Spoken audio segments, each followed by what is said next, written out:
I'm sorry, Doctor, but we'll need your help in the lab.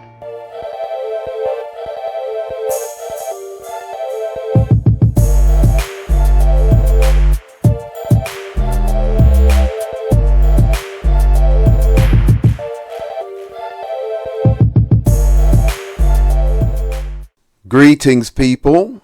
I come in peace. Excuses, excuses, excuses.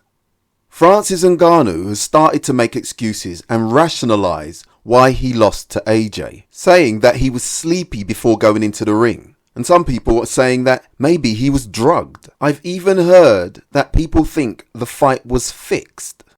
I think it's bloody hilarious. You're missing the... There's even excuses coming from the Fury camp now, saying he didn't sleep for 3 days before the fight with Ngannou. Do you know what 3 days without sleep does to someone? Not only would it impair his cognitive ability, but he'd also start to hallucinate and hear voices. Come on, stop it. It's extraordinary. What is it about AJ that does this to people? You know, I've got friends who don't like AJ and I ask them why, and they have no answer, no idea. It's really weird. Who cares? It must be a deep-seated jealousy. Even Andre Ward is resurrecting his old fantasy craving for a good hiding. He thinks he would have beaten AJ and he wanted to fight him years ago. Please. No wonder AJ wants to go in a dark room. You know, Andre looked small when he was in the Super 6 tournament. He was great in that tournament. Absolute respect to him for beating all of those guys at 168 pounds. But to think he could fight and beat a super heavyweight like AJ is delusional. Listen to what he's Chris, saying, look at me. or you are deluded. Or both. He barely got past 175 pound Kovalev, much less a 250 pound boxer puncher. I like Andre as a fighter, but since he's been commentating and he's retired, he seems bitter, envious and salty. All this because AJ did what he was supposed to do.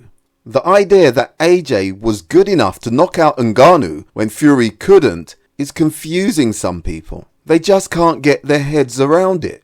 I think it's embarrassing that Ngannou feels he needs to make excuses for getting knocked out. I understand it's probably because he genuinely thought he was going to beat AJ. This is a man who's never been on the canvas, never been wobbled, never visited that realm of slumber.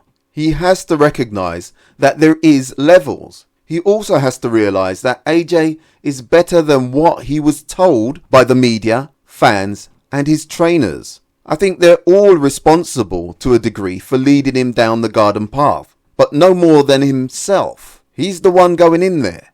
The connotations of AJ demolishing Ngannou so decisively and unequivocally has rightly called into question Fury's claim to be the best of this era. And when you juxtapose AJ's performance with Fury's against Otto Wallin, Vladimir Klitschko, Kevin Johnson, it further punctuates the fact that AJ is a better boxer. Simple as that. I have no qualms in making that statement. The pressure is on Fury. His supporters are trying to mitigate the authenticity of the data at hand and are trying hard to do damage control by perpetuating falsehoods. Ngannou was sleepy. The fight was fixed. Fury didn't sleep for 3 days. Fury didn't train. AJ on steroids. Oh, and the daddy of the lot. Fury always fights to his opponent's level. How many times have you heard that? Can we stop, think and audit that common trope? What are the implications of that alibi, excuse and justification? As I've been told many times, Tyson Fury is an elite boxer. Right. Elite athletes are supposed to exhibit the difference between them and those who are not on their level. They don't match a mediocre, inferior or ordinary competitor. They stand out from the general competition. That's why they are called elite, advanced, superior, even great. So the very fact that people say he fights down to his opponent's level blows out of the water the idea that Tyson Fury is elite. Now, in boxing or any sport, we can always make excuses and some of them are valid, but it's not a good look. It comes across as egocentric. It's a normal reaction, but part of being a warrior is being stoic and uncomplaining. Respect and honor. Respect and honor.